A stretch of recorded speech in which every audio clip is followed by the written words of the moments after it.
The first thing that we need to understand, because they constantly see, anytime I just go to do something on social media, you see something about a traumatizing relationship, or a this and a that, and soul ties, and how to break energetic connections, and rare.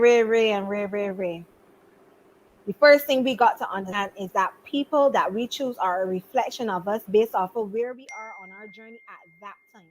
If you are low vibrational, you are going to attract a low vibrational entity. If you are high vibrational, that is also what you will attract. You understand? So we are constantly blaming men for being narcissistic without recognizing magnetism is something that's the black woman's realm. That's one of our spaces. We are magnetic. When you push them for pheromones off of you, every single black man in this space is paying attention. It is up to you to decide if you want to be a high or low vibrational entity.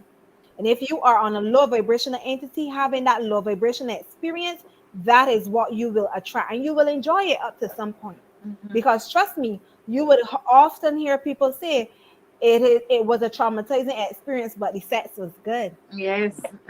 Ah, sex was good. You understand? It's like dancing with the devil, and not the devil that everybody does be constantly talking about when something is going wrong, but having a dance with your devil, right? Because at the end of the day, think about it this way. Sometimes we are having relationships with people based off of our concept of success. Sometimes we put ourselves in relationships because it looks successful, or it makes us feel as though we are successful, and we have become so career driven and not purpose driven that we allow anything that look as though it is going to be in alignment with that life that we Yes. want so bad, which is a life of luxury, that we would settle for that simply because we want to look as though we have it all together. And that in itself is the issue. So don't blame men. When I say men are not always wrong and women are always right, we are to hold ourselves accountable for the I made some horrible decisions, let me tell you, girl. But I ain't regret none of them, because a lot of them decisions helped me to become who I was. All of that was a part of my rites of passage.